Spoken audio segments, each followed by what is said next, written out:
Hi,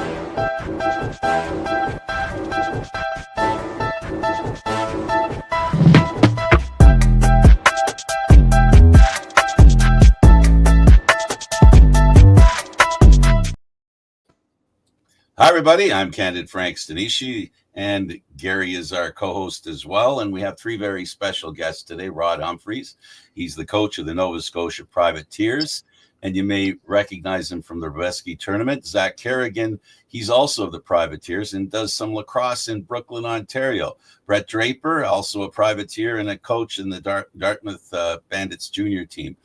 Gentlemen, welcome to the program. Thank you very much. Thanks for having us. Yeah, thank you for being here. We really appreciate the time that you're going to spend with us here. I guess one at a time. I guess we can start with Rod. Rod, how did you pick up a stick and why'd you do it?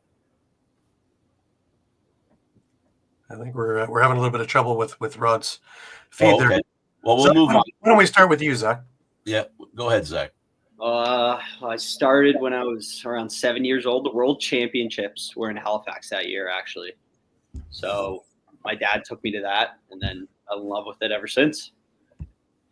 So that's a pretty unique moment in Nova Scotia lacrosse history, right? Back then. So it's almost like you had to thread the eye of the needle to find the interest. Yeah, it was pretty cool. I have a faint memory of it. All I remember is Team Iroquois at the time practiced at the Saco Arena right next to where I grew up, and I was out there just chasing them around with sticks. So what's kept you in it? I just love it. It's just nothing better than getting the stick in the hand and going to play some lax. Brett, how about you? Well, how did you start? So I actually had a good friend of mine, still one of my very close friends. He was in it before I was. His mom babysat me growing up, lived pretty close to me, so I'd always be around him, always see a stick in his hands, always going to his games. And then I was like, you know what? Like maybe I should try this out next year. And yeah, ever since I kind of signed up. I made the B team, he made the A team, and he dropped back the first year so he could play with me and like drive me around everywhere. So thank him for that. And yeah, I haven't put the stick down since. He has many years ago. But what's kept you in it? I think just the willingness to compete. I love battling with guys, and played a lot of sports kind of growing up and still do, but lacrosse, something about it, the physicality and the skill it takes and the cardio, it's not like any other sport I've ever played before. We still got Rod here. Not yet, no. He's up. Oh, here he comes. Here he comes back again. Hey, Rod. Welcome back, Rod. Yeah. I miss a lot of stuff. So don't worry about it. And don't worry about the phone the way it is. Leave it the way it is. Don't worry about it. Rod. Concentrate for now. I'll ask you a question, and then when somebody else is talking, go ahead and do it. So the question is, how did you get involved in lacrosse? How did it all start? Well, despite my youthful good looks, I started in 1969 down in the Annapolis Valley. It was pretty new, and played through midget and a couple of years to junior, then went off to college, and then picked it up in 78 or 79, played senior here in Halifax at the old senior league, and then got away from the game and came back in 2000 coaching. So I've been at this for 25 years, I guess. So I guess it's safe to say that you started out using a wooden stick, or was there something before wood? Well, it wasn't stone, Frank, but I'm glad you took the joke the way it was intended. All wood, all leather pocket. Yeah, just the equipment was a little different. So obviously, what made you like? What was the itch that you needed to scratch to coach? One of the salesmen that used to come in our office had played, and he said he was coaching a peewee team or a novice team, and I said, "You want some help?" And he said, "Yeah." And so that was it, Frank, 2000, and was with that particular crew of fellows, players up until junior, and then got involved in a senior lacrosse in 2009 or 10 or something like that, and so been concentrating on building the senior league, Frank, since then. let me thank you for doing this. We really appreciate you taking your time to join us and talk about lacrosse. Gary. Let's talk a bit before we get into the personal stuff about the Rebesky tournament in general. Rod, you've been doing it since 2007, and it's grown over the years to what we saw just this past a couple of months ago with probably the most athletic tournament that I've seen since its inception, since I've been doing it. What was your take on it this year? Highest level of competition that I've seen. Yeah. That, as with the creation of the gold and the silver groups, I think in 2018 or 19, I'm not sure which, all games competitive. So they're all within, well, everybody's got a chance to win, right? So I like that. Right. Now, we had a number of conversations throughout the tournament about different things here and there that we both noticed on different teams and different players. You guys started out a little bit slow. Your defense was awesome from the beginning. Your first game, you won 4-2, and a win's a win. But your best showings were still to come throughout the tournament. How did you figure as it was moving along that everything was rolling? Well, historically, and Zach, you've been there 3 years with us now. We seem to play better as the tournament goes on, and although we practice an awful lot, the lack of being able to line up any exhibition games other than inter-squad or that sort of stuff. So it takes us a game or two to sort of get stuff worked out. Do you think so, fellas? What do you think about that? Brett, why don't we start with you? Sure. Yeah. Obviously my first time there, but can't really speak on any prior tournaments, but no, I thought it was awesome. I mean, I thought we got better every game. So did the competition too, right? I thought London was good. Swiss was all right. They had a good player. Sean Evans didn't end up finishing the game, but and then get LCC in the quarterfinals. I mean, I didn't really understand or know the rivalry kind of going into it, but I could tell right when I got to the rink that day that we didn't like them. I don't think they like us very much. So that was a really cool game playing. Obviously, Alberta in the semis, Vic in the finals. Played against a lot of those Vic guys in BC and the WLA and stuff. So, again, just awesome games. Everyone got better as it went on. I thought we were way better in our last game than we were the first game. Didn't finish how we would like it to, but something to take with and be proud of, I guess. Well, if there's something to be said is every year you guys are the team that we're all talking about weeks and months after the tournament, just on your prowess, your play, your sportsmanship, everything about the Privateers in general and specifically. It's a fantastic thing. The games to not be missed. Mm-hmm. Zach, you have a little bit of a flair for the dramatics in these games. What was your take on this year's tournament? Yeah, well, I think this is by far one of the best teams we sent this year. But going into it, obviously we don't play any games. We're just practicing against each other. So it's always weird so getting there and starting slow. We still win, but it's just not exactly how we want to win, I guess. Mm-hmm. But this tournament was definitely the most skillful I've been to. It was intense all around, for sure. Definitely didn't come out the way we wanted to, but what I was saying is the three-peat was getting greedy. We were too greedy. Right. Yeah, I can understand that. Funny enough, you talk about Brett, you talk about the rivalry, and they don't like you much. You knocked them off their perch, and kept them off their perch for 3 years now. So I'd say there's a healthy hate. I love it. Yep, it's great, and it's funny to watch an entire arena completely get silent.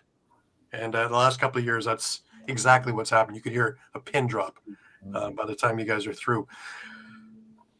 Zach, this game, it looked like in the finals against Victoria, you guys got the lead with a minute left and looked like, the normal lock it down and she's done. But a little twist near the end. Yeah, they definitely had a good team. There were a lot of guys on their team who could play some ball, but what more could you ask for than that game? It was a great game. Just didn't bounce our way. Mm-hmm. You as a goal scorer, Pete Dubinsky in net, he's had a great career to this point already. And it looked like he was on in the first. The second, you guys kind of figured it out. And it looked like he made adjustments in the third and kind of took you guys off a little bit. Am I close? Yeah. He was definitely the first period. He was stopping everything. He played the whole game. He played really, really well. Just our shots. We're gonna score. We're gonna score goals. It's a good offense we have. But yeah, I'm just thinking back about him stopping me all the time. So yeah, he's a great goalie. Rod? Yes, sir. The your take on that finals. We talked about it just after the game as well. With a minute to go up, normally it's a lockdown and it's done. Victoria had a lot of moxie, didn't they?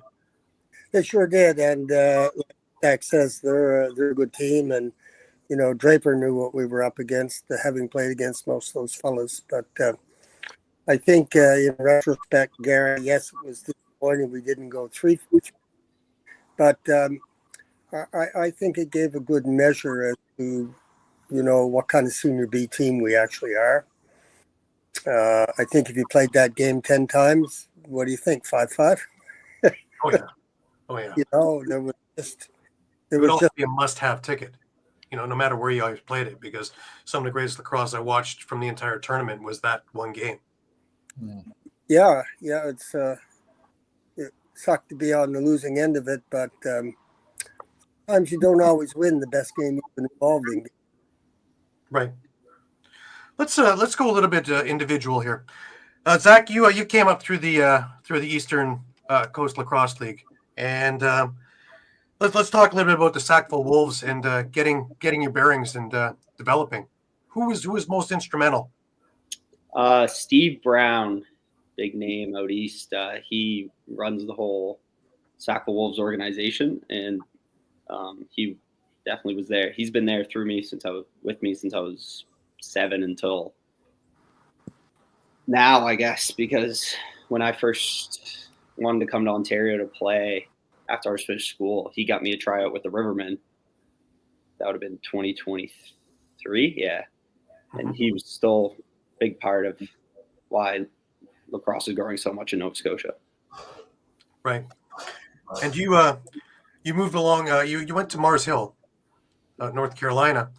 Interesting choice with the other couple of lacrosse schools out there. What was the allure? Well, I was at prep school down in West Virginia, actually, in high school, and I went to a couple of showcases, and then the South Atlantic Conference, I got recruited all throughout there. And Mars Hill, when I met the guys, it just felt like a good fit. So wouldn't change a thing. Went through a couple coaches. Had 3 when I was there, but Coach Storier, big shout out to him for helping me grow as a lacrosse player for sure. Right. Now your move along, and you didn't make it with the Rivermen, but Brooklyn comes calling, and you get on with the Merchants and also with the Brooklyn Lacrosse Club. So you're playing both Senior A and Senior B. Let's talk about the Merchants. Last year was a great year. You really made a big splash in Senior B. Yeah, this is my 3rd season now. We're 4 games in, so what a group of guys the Merch have. It's coaches. I'm living in Gavin Prout's farmhouse right now with Mark DeBrone, so I'm just stuck in the basement, but can't complain about that. Yeah, I'm super excited for this year. Well, Prezi, so yep. And I'll be there. And I don't know, this might be not common knowledge yet, but Drapes is coming to play for us too.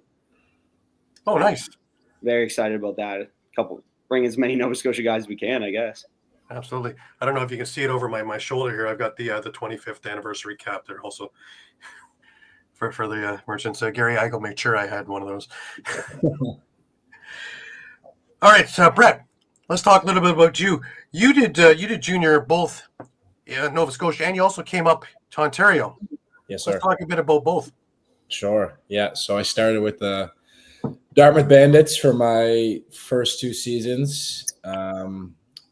good teams. We were pretty dominant through junior with Dartmouth. Had a coach, Brandon Sanderson and Chet Konechny. They were the coaches in Orangeville. Would have been my third year going into junior. They coached us in our midget provincial team. That's a whole nother story. But so they were kind of obviously trying to recruit some of us to go up there and play for them. I didn't have much going on at the time, so I kind of took the bait. Went up there, played 2 summers. Had a great time. Learned a lot from those guys and Lindsay Sanderson. Then kind of COVID happened. So it was, do I go back for my 5th year? It was kind of like that like OLA, like, they played like 6 games in the summer. I was like, maybe it's not even worth going back. So I just kind of played here and finished my career here with some guys that I started with, back when I was in Pee Wee. And it was awesome. I wouldn't change it for anything. If it was a chance to play junior A in Orangeville, I'd probably do the same way I did it. I think that was the best way to go. Now, Orangeville, in its own right, is an animal all to itself. Mm-hmm. Just the whole the game day experience, let alone the entire city stopping. As someone from down east coming up into that, was it a culture shock, or are you just easy to assimilate?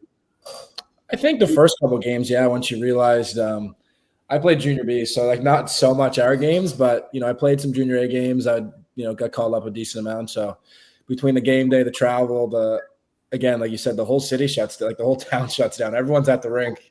Everyone's at the Bunny Barn on Friday night. So it was definitely cool to see and kind of made you realize like how serious they take it out there.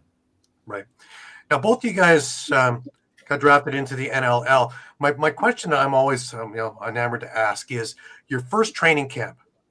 Was it what you envisioned or what you thought it was going to be? Zac, let's start with you. I actually I didn't get drafted. I signed my first year. I was just I forget what it was called, walking free agent or something like that. Right. So just signed with Halifax.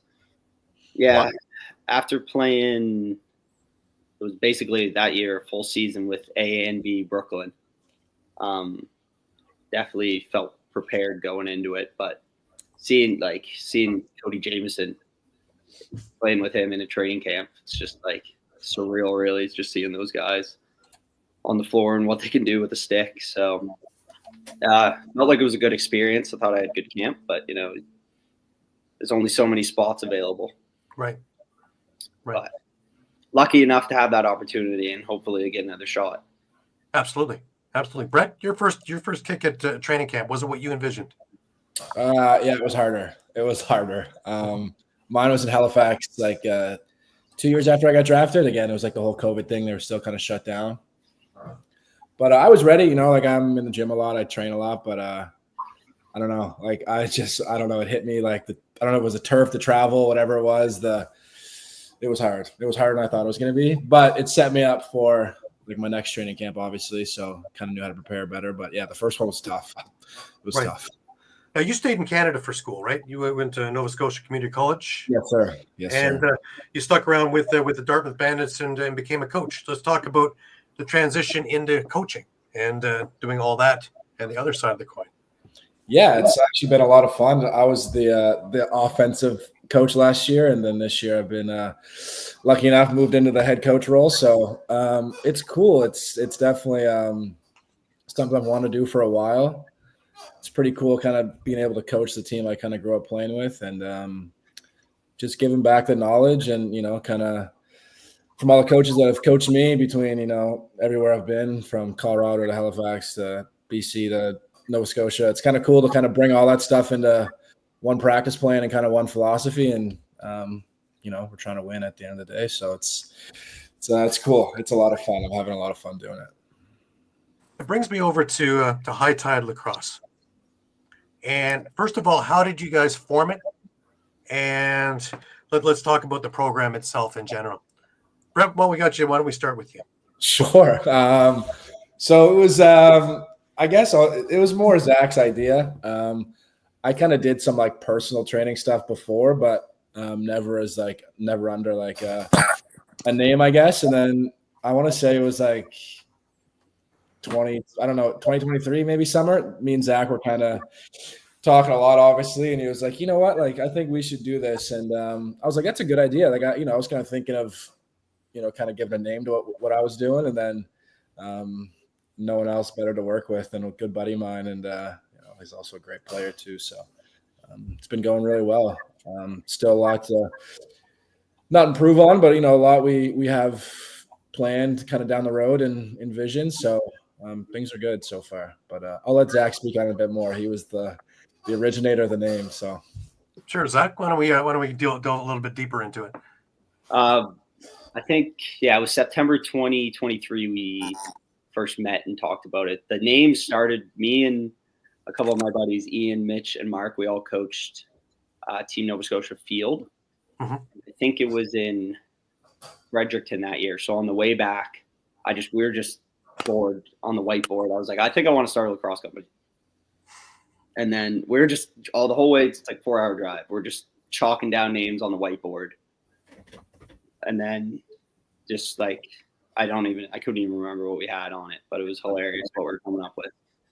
Get back, I'm like, might as well get in motion. Me and Drapes went on a little sushi date. I was like, listen, it'll be good for Lacrosse Nova Scotia if we start this out. And like, I'd say a month later, we had our first camp and a big turnout. It was great. All right, let's talk about that. So your first kick at it, and you have a good turnout. What's in mind? What was all entailed in this clinic? Well, first time, obviously, both of us, like a big group of kids. I think we did guys and girls, right? Drapes? Mm-hmm. Yeah, that was a good one. And then 2 different time frames. Yeah, so it was probably like an 8-hour day, 2 days. Yeah, Saturday, Sunday, 8-hour days. We just wanted to put our minds together and put drills in to try and make the kids see how great lacrosse can be. And we have fun out there all the time. And as long as they're having fun, then we're good with it. But we just want to bring the level up of all Lacrosse Nova Scotia players for sure. And I guess the whole Maritimes as well. Right. Now at the Rock facility in Ontario here, they've got the Rock Elite training. And since its inception, it's grown leaps and bounds. And the number of people who have come through it and now are in junior and in senior that have had a kick at this have been so thankful to the program. I'm seeing a lot of similarities with what you guys are doing to that. Are we getting more and more interest out east as this grows? Yeah, I say we're growing every year. Like we have a good base of kids already that they're 3 years now. I guess we're growing with them. So hopefully down the line we're trying to make a travel team. Go hopefully field lacrosse tournaments, maybe some box lacrosse tournaments as well. So I'm hoping that will come in the fall. But Drapes, what do you guys say?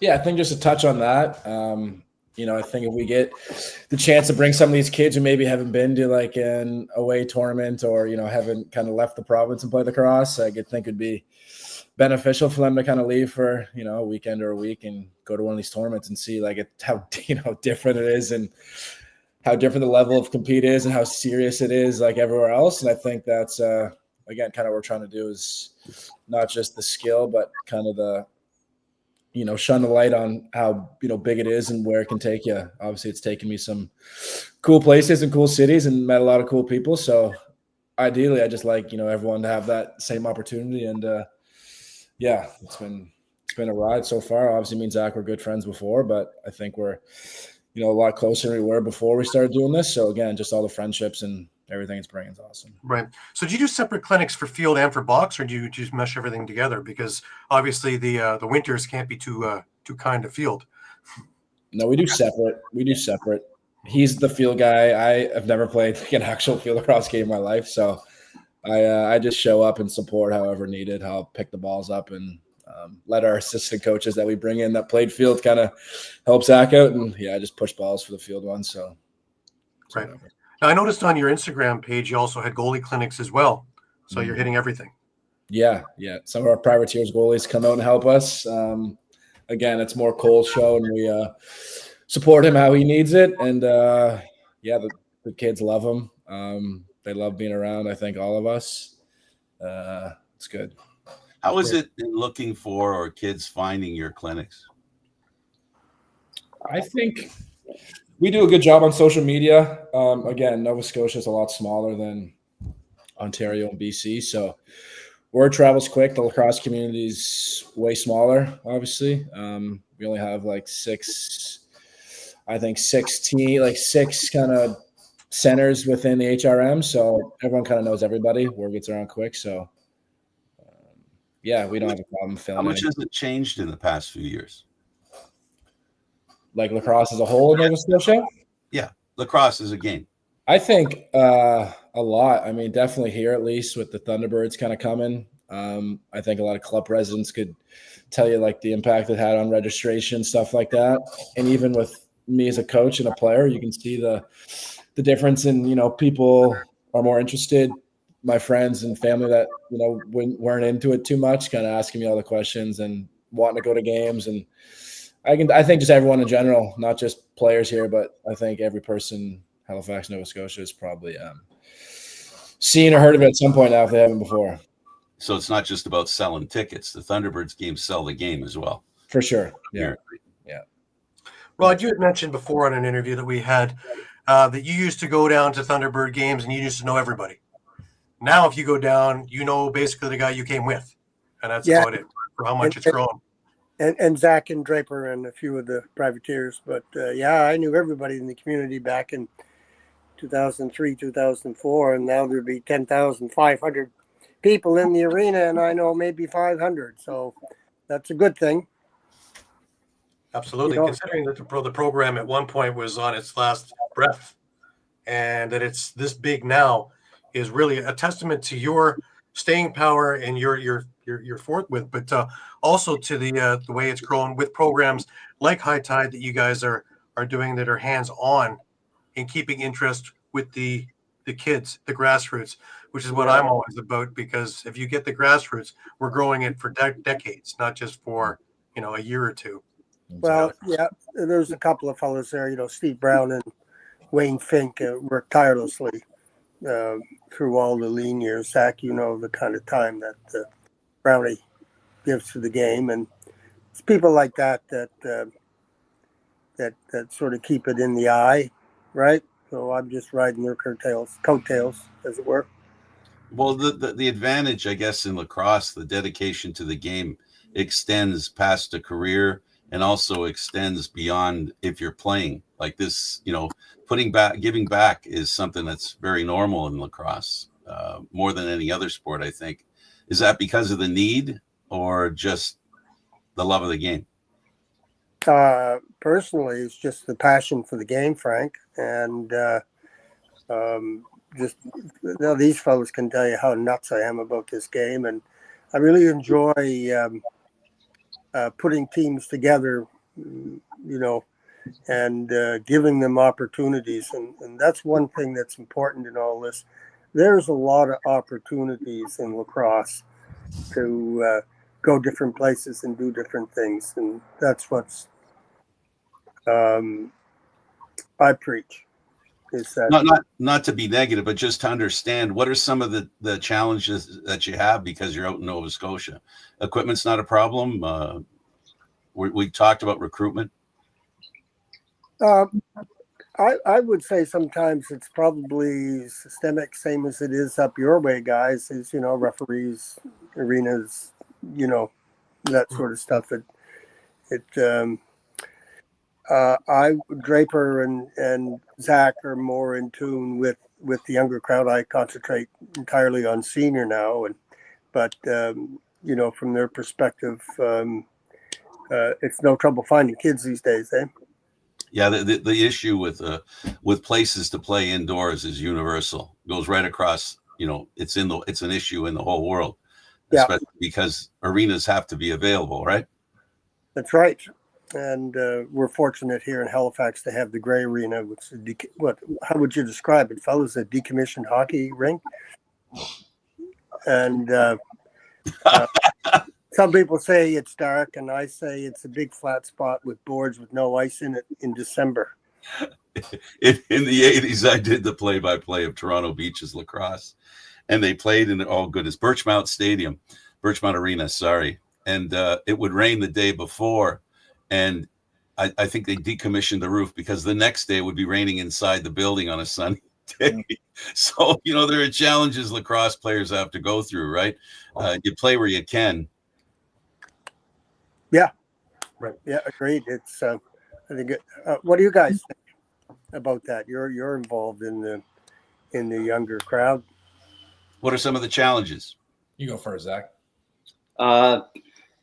Just, I guess, I want everybody to play multiple sports. I think it's good growing up as a kid to play everything, like get your athleticism up, everything helps. But it's just not, we just got to make the skill level higher. That's, I think we have some really good guys.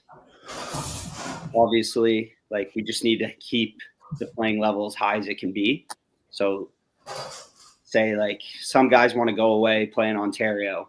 Hopefully at one point in time, Nova Scotia, they won't need to go away because there's so many good players that we can all stay.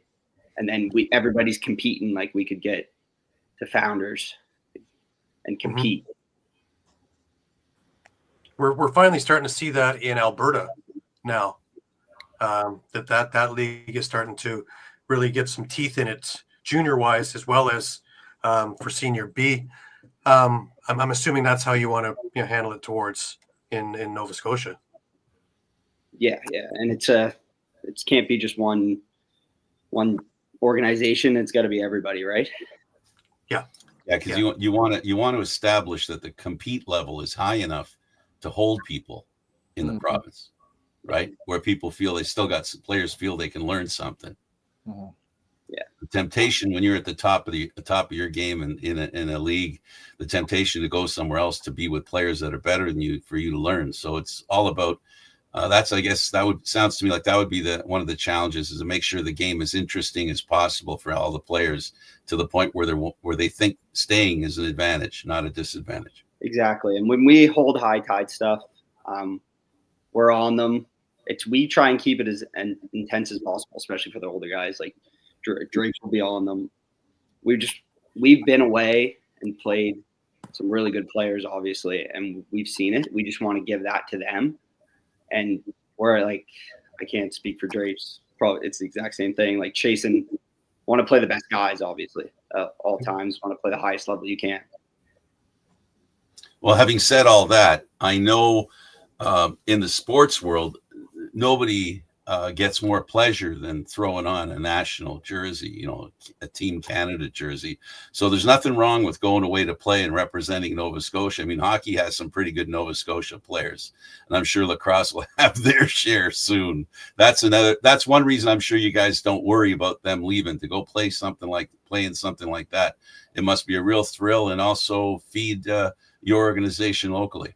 Yeah, we never want to stop anybody from doing what's best for them, Like I want everybody to play the highest level they can, especially as a coach. Like yeah, but I hope I didn't leave anybody misunderstanding it. I wasn't suggesting people should stay in Nova Scotia just to stay there. The point is to do enough that they want to stay there because it's good for them. So I'm on the same page with you, and I understand what you're saying. You guys always make it back too, right? Yeah, we came back. Yep. Yeah, we came back. Ian played WA as well. Brett, you've been out there as well and come back to bring back that kind of knowledge as well. So any more well-rounded. I do want to talk about and one more thing with the Rubeski thing, just to get a bit off topic here, is you guys had a clinic out there and you had about 40 of the kids. Now I know that the regular Rubeski little clinic for the kids, the players have as much fun or even more fun than the kids themselves, and it's just an absolute zoo out there. It's great. Talk about the clinic that you guys held out in the Czech Republic. So funny enough, Draper got on the wrong train. So it was, I was expecting like 25 kids, whatever. I got there a little early to make sure everything was set up and whatnot, making sure everything was good. And then I just get the list and it's 45 kids. Yeah, we added a couple too. Yeah. And I was just like, holy, and I was texting Draper. He's like, yeah, wrong train. I'll be late. I was like, okay, I'll figure it out. So, so it was just me for the first, let's say 45 minutes. It was just me with 40 Czech kids. And I had a translator, but it was unbelievable experience. They just wanted to basically dodge on us the whole time, which teach them to move as much as you can. And the language barrier is tough, but they had a great time, and that's all we asked for, right? Right. Yeah, I wasn't there. I wasn't there the first hour, so I can't speak on the first hour. But yeah, I had a blast. It was a lot of fun. There's a lot of kids, a lot more than I expected. Yeah, I think it's pretty universal. I think everyone just wants to get on the floor and throw the ball around, and language barrier or not, I think we kind of got the point across. And it's supposed to be fun, right? Lacrosse is, I can go to practice with a bunch of 8-year-olds or my junior team, and I can yell and hoot and holler the whole time. But if we can't have fun and also kind of, do that, obviously depends at the level. But at the end of the day, if you don't leave kind of being like, yeah, that was good, it doesn't matter if it sucked or not. If it's rewarding for the player, then obviously it's rewarding for me as a coach too. So, well, lacrosse has a bit of a language of its own, right? Mm-hmm. Catch and pass. Right. That's it. But the one thing that really it stands out to me every year when they have the clinics in the tournament is the amount of kids from little toddlers all the way up to, kids are ready to make a next level. It just is astounding how it's growing leaps and bounds out there. Did you get that same thing with the clinic, with that same variance of kids out there? Yeah, I think we had a 6-year-old out there, and he was pretty good. Mm-hmm. He was whipping the ball around, so that was pretty cool. They have some good players. It's definitely growing. That was more like we were in there with them, so I got to see how good they can be, and they want to practice. They want to get better. So, right. Now, I had the commissioner of the NBLL, the Czech league out there, actually the whole area, because there's teams in Germany now as well. It's growing leaps and bounds, and they have an 80-game season over about a 6-month period. Brett, more towards you. This is your first real seeing of this tournament. Mm-hmm. What was your take on some of the European teams, not really knowing what you're stepping into other than hearsay? Yeah, I was actually just going to bring that up. Obviously, we played a team Monday night. I don't remember the name. Yeah, and they were, they play a different style. It's a bit unorthodox. Obviously, for 2 years of my life, I was playing against like the guys like Zed Williams and Eli McLaughlin every week at practice. So I'm kind of used to the ball moving quick. But even LCC, it's they move the ball so fast. Even like something like it's pretty like NLL like how they move the ball around sometimes, and it's impressive. Like to me, I still don't really understand like how they got to that point. They don't play like Canadian box, obviously. Like I was just even talking to Zac and Rod about it. The difference between like Victoria and LCC is just like how they played, like how they attacked on offense, and they just love skipping the ball and like passing it till somebody's open. Goalies like go to the net. It's impressive, and it's whoever is kind of in charge and kind of led the helm on that. Tip the hat to them because they do a good job, and they're all really had Jim Veltman there for what was it, Gary, 3 or 4 years?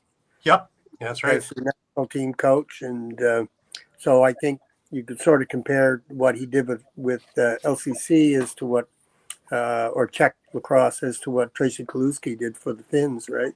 Mm-hmm. Right. And Sean Evans is trying to do with the Swiss and a few others in and around. Mm-hmm. When Sean stays in the game, that's it.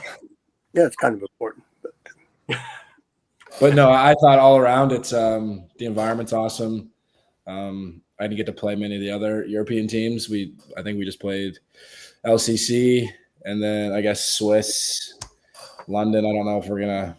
They were good. They're a bunch of Canadian guys anyway, though, so it doesn't really matter. But well, a lot of fun about Canadian lacrosse too, because the top 4 teams were Canadian. Mm-hmm. Well, the other thing, just harken back to what Frank was talking about, is finding the level of compete you need to improve as a team. And LCC I think doesn't face the type of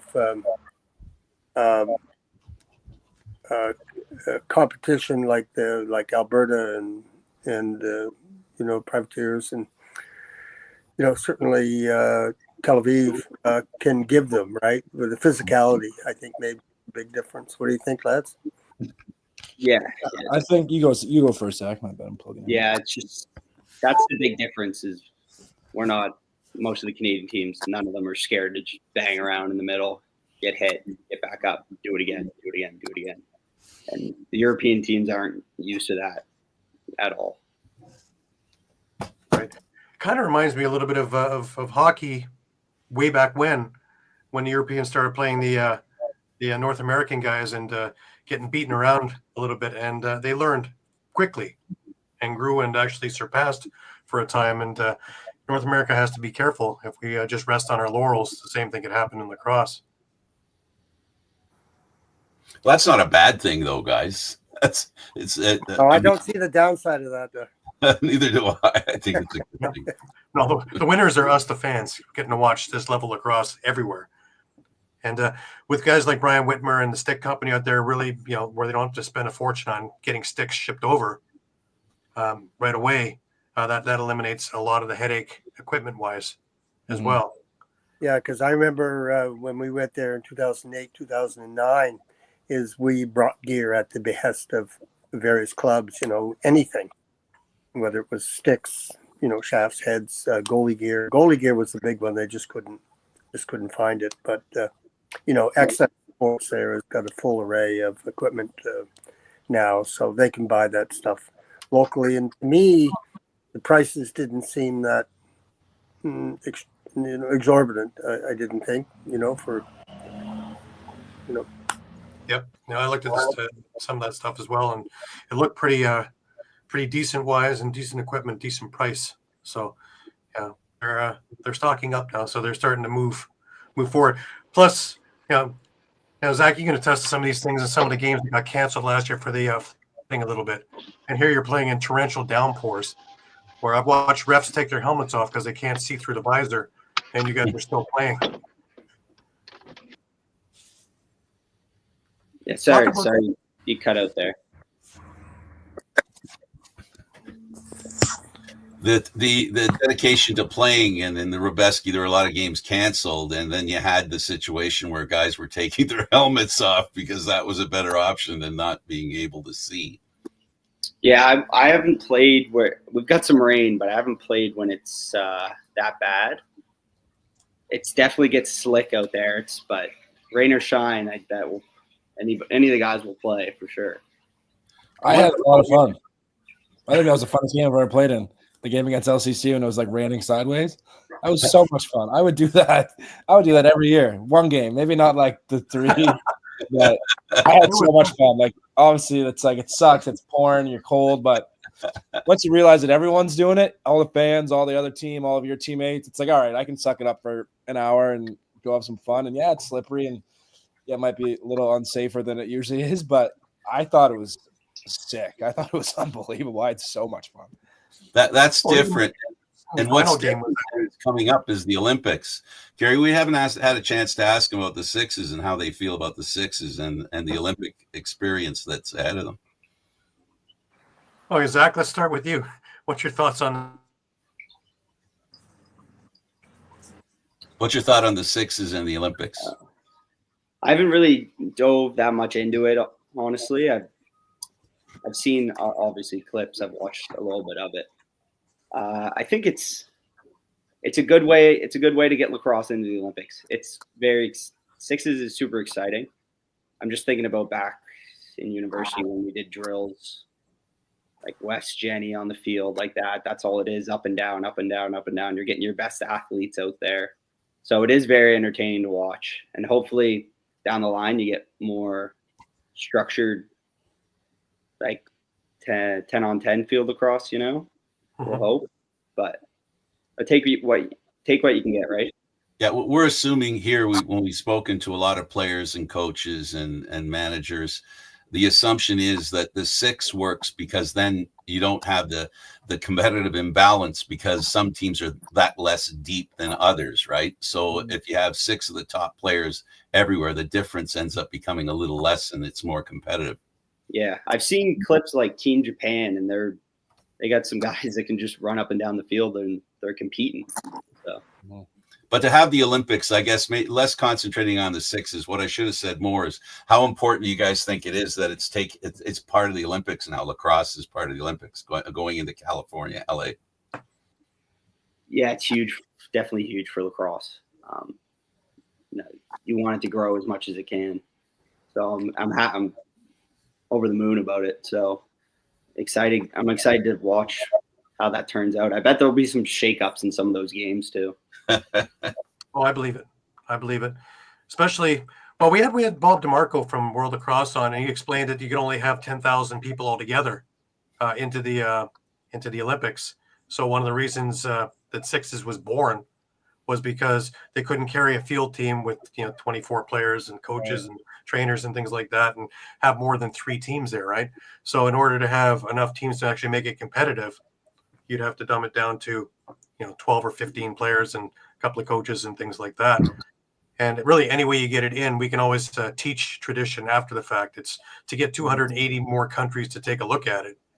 And that takes it from where we're here, about floor 3, 4, 5, and put it to the top of the skyscraper. Because I don't know anybody who's watched it who doesn't fall in love with the game. Mm-hmm.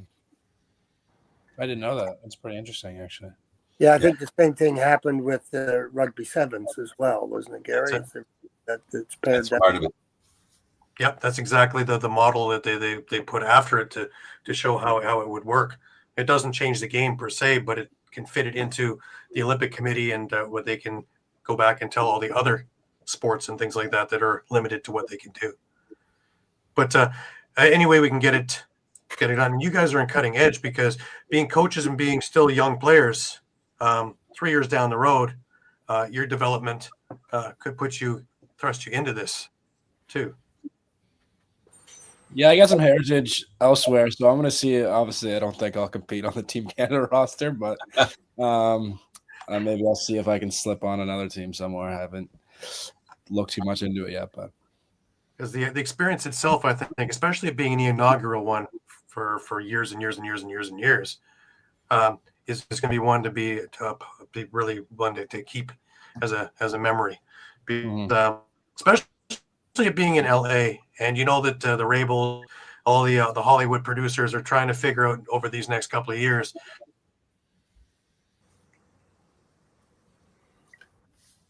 They're trying to figure out how it'll work out for them and how they can be a part of it, I guess. Sorry, Gary, I'm trying to read your mind here. No problem. Rogers is just my favorite company in the world. Me and them don't get along with internet.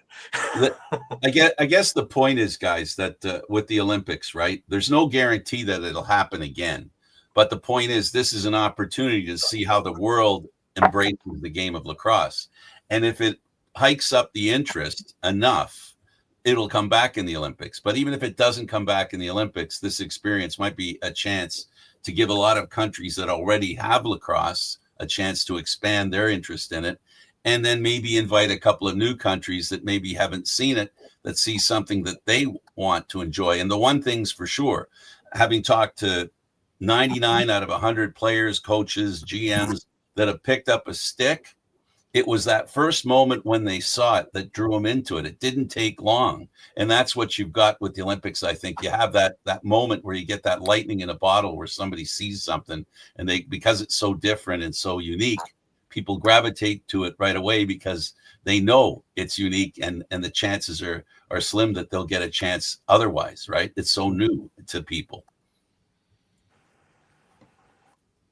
All right. What's the next stuff that you guys are doing? For High Tide? Or yeah, for High Tide, yeah. We got a goalie clinic on June 1st. And then we're getting into field stuff. We're just waiting on field time. Hopefully that's a little bit of a hassle, but we'll get it. And then that will be we're probably going to do 2 age groups. We'll do a younger kids for like an hour and a half. and just try and teach it, which is just field lacrosse isn't huge out there. So we just get just the basic stuff, get them into it. And then ideally we're going to have an ID camp.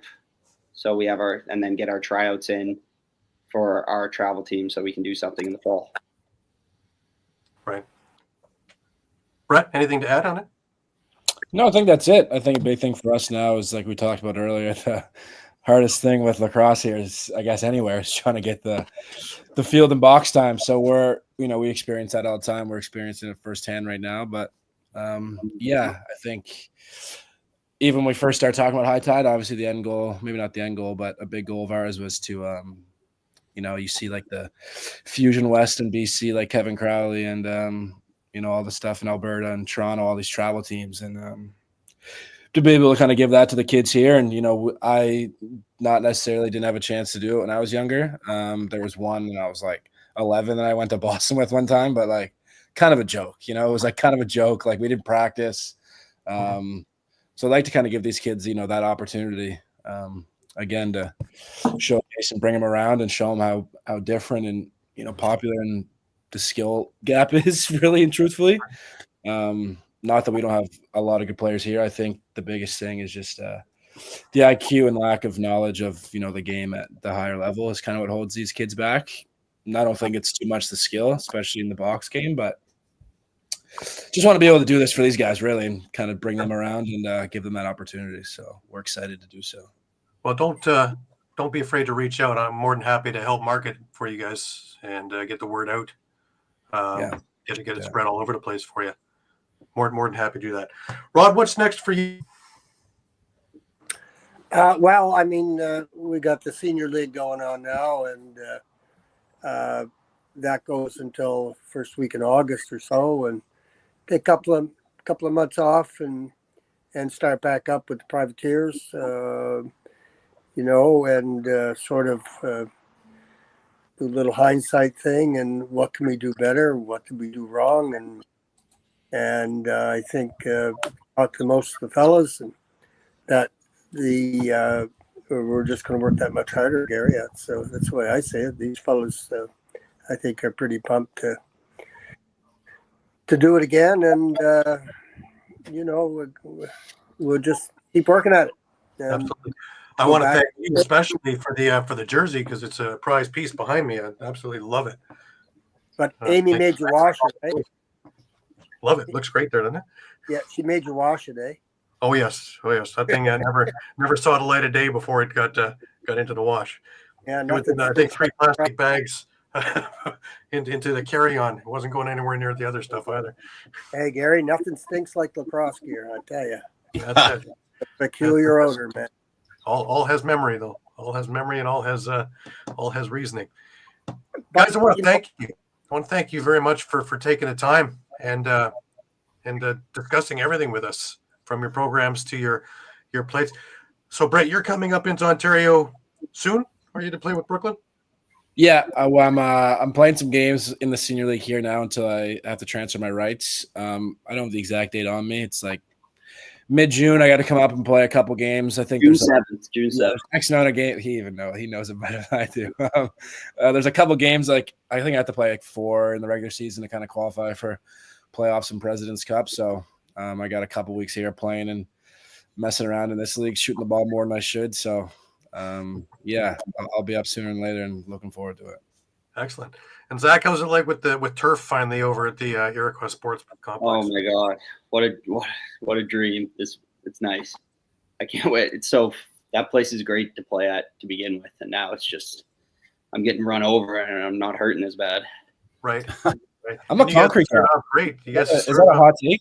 Is that a hot take? You just got to lube up the knees and you're fine. I like playing on the concrete way better than turf. That might be a really hot take. I don't think many guys would agree with me, but I love playing on concrete. Yeah, you're gonna get clipped on that for saying that. Yeah, young knees. I move quicker and run faster on the concrete. Yeah. So. Yeah. As you get older, you're gonna find you're gonna hate it. Yeah. It's not fun when it gets wet, by the way. No, it's not. No, we deal with that either. And of course, Zach, the Brooklyn Merchants have started out really hot too. They've had a great start to this year. Yeah. wouldn't say we're happy about the happiest about our last 2 wins, but we're winning. That's all that matters, right? That's it. A win's a win's a win. Yeah. And we'll be discussing that in August, I'm sure, at the President's Cup. Exactly. I'm pumped. We're all pumped for that. Got to win Ontario first, you know?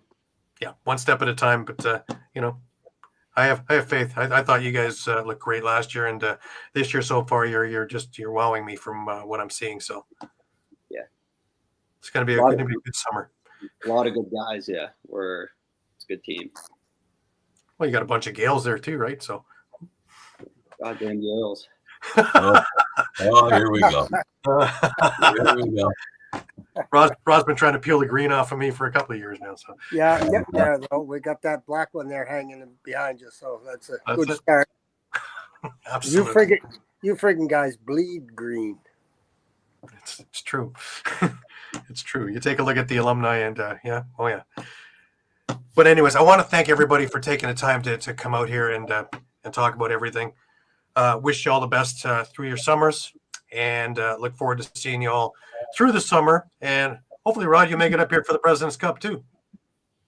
Well, as a spectator, maybe. Okay. Yeah, Roddy. That would be great. Roddy, a defender. That's what I'd like to see. Somebody asked me if I was playing. I said it's senior, not senior citizen. I can live with that, Frank. Oh, good. You guys are wondering what I'd have for a story clip? There you go. Well, I tell you what, guys, it was really a pleasure having you guys here. We always appreciate the people who love the game of lacrosse and spread the news and the opportunity to play lacrosse. Guys, it's really important to have people like you who are willing to give their time and to give the youth a chance to get the best kind of learning curve that they can get. And so really thank you for that, gentlemen, and all three of you, in fact. In Nova Scotia, where lacrosse is growing, and I'm sure a lot of people know where the credit lies. And I'll just say it first. Thanks for making lacrosse in Nova Scotia better, guys. Really appreciate you. Thank you so much. Appreciate that. Thanks for the kind words, guys. Thank you. You're welcome. So for Rod Humphreys, coach of the Nova Scotia Privateers, Zac Carrigan, a privateer, and he's playing here in Brooklyn. He told you in the middle of June somewhere. Brett Draper, a privateer, and he coaches the Dartmouth Bandits junior team. And of course, Gary Groob, co-host of this show.